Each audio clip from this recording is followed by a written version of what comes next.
close. Don't look at me like that. I am a mind flayer, yes. Without me, you would be a slave to the Absolute. It's obscene to owe my life to a damned geich. No more lies, no more tricks. I will have answers!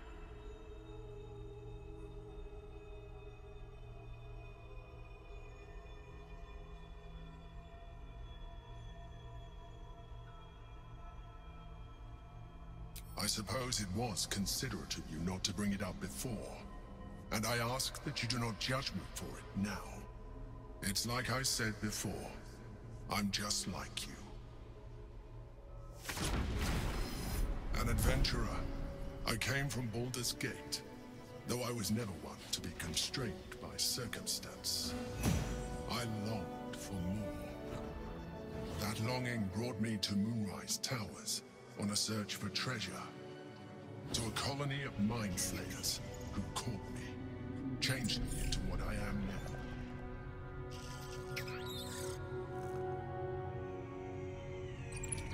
For years, I served the Elder Brain, the one you know as the Absolute. I was a thrall like any other, but I was fortunate. I broke free and started a new life in my old city. I sustained myself on criminals. Unglamorous, but there are plenty of them, rarely missed. And they fueled me while I did my work. I had the good fortune to meet Duke Stelmane. We formed a partnership, and through her, I became the governing force behind the Knights of the Shield. The largest mercantile operation in Baldur's Gate. People referred to me as the Emperor. Such was my influence. Though of course, they had no idea what I really was. My needs were sated. I was happy for a while. Until my true nature was discovered by the tyrant himself, Lord Gortash. He tore me from my home and brought me back to the Brain, where I became a slave once again. A slave he continued to call me Emperor. The name was intended as a slight, to remind me of the heights from which I fell. But I have grown fond of it. It encapsulates well who I've become.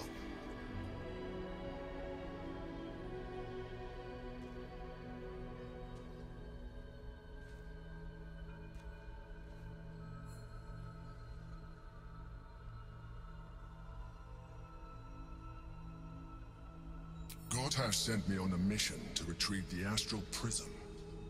I was one of many, but the first to find it.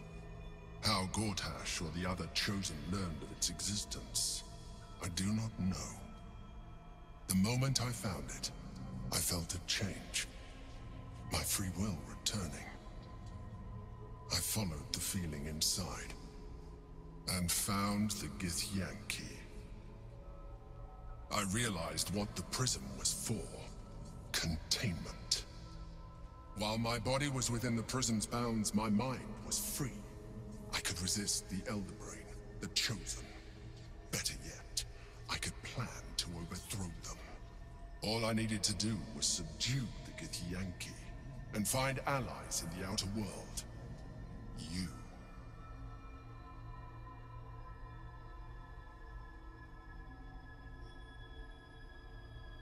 Prince Orpheus, son of the first leader of the Githyanki. Orpheus? Impossible. He was slain by Justil Kithrak himself.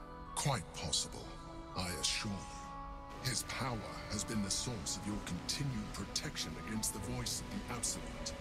The power to disrupt hive-mind communication. It is the same power that enabled Orpheus's mother to bring about the fall of the Illithid Empire eons ago. A power she passed on to him, and that I leveraged for you. When Orpheus's mother left, a usurper took her place. Vlaakith declared herself queen of the Githyanki. Vlaakith wanted his power, But Orpheus rose against her, and so she sealed him and his honor guard within this prison. Bound by infernal chains, Orpheus could never leave. Bound by duty, his guard never would. They were close to breaking my hold on that prince. And if they had succeeded, we would be lost. I am relieved. You have embraced your potential enough that you could help me eliminate them. Alone, Orpheus will be much easier to control. Control him? Skvar! You must return him to his people. That would be a terrible idea.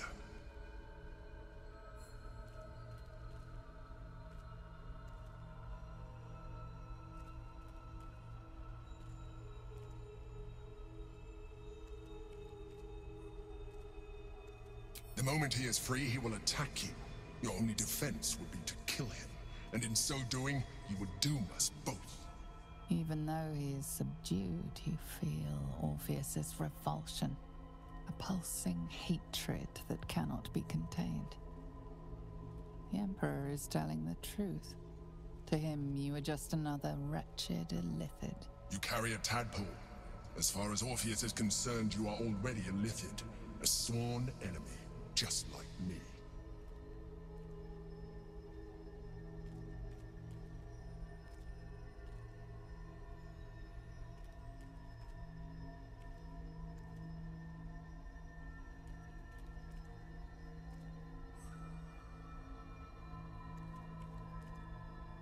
I'm glad you think so.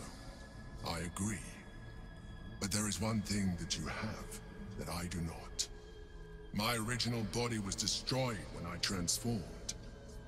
Yours continues to limit you. As an illithid, I have far surpassed who I ever was before. You, too, should embrace this change.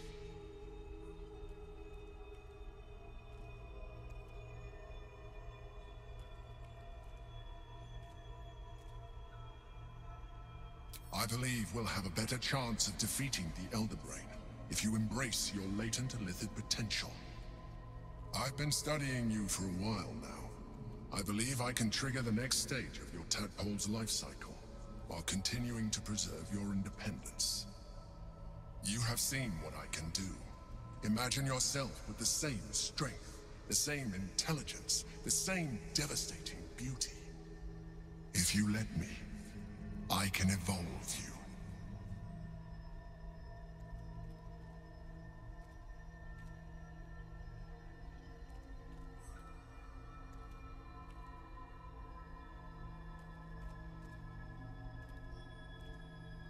The answer is twofold. One, I can, but it would kill you, as I told you before. Two, why would I? You have done well with the limited form you have, but you would do far better as an illithid. So, do you wish to evolve or not? You will be able to do things you never thought were possible. There will be physical alterations, of course, but only partial. You will retain most of your current form, and you will soon see that the benefits outweigh any perceived loss.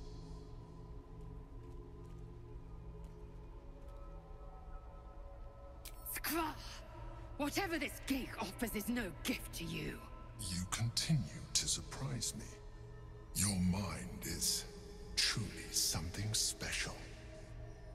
Now, hold out your hand.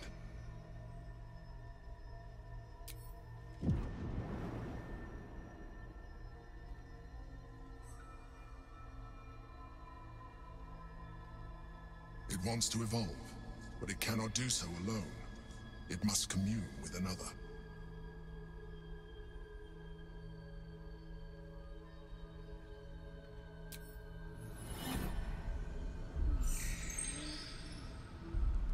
A coldness seeps through your veins as the tadpole awakens, its yearning almost unbearable. Your mind is a veritable feast. The tadpole's essence courses through you, where it touches, your flesh, glands, organs contract and flood with pure thought. You feel different. Your body has never felt more connected. Your mind present in every flex of a joint or muscle. You are exquisite. When your allies see what you can do, I hope you encourage them to try it for themselves. But we mustn't lose focus. We need to resume our journey. You heard the Chosen.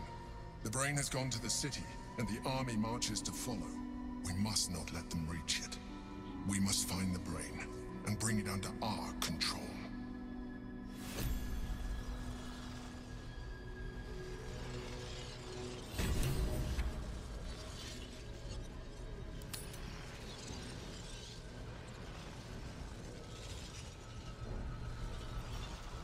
At least things have stayed interesting.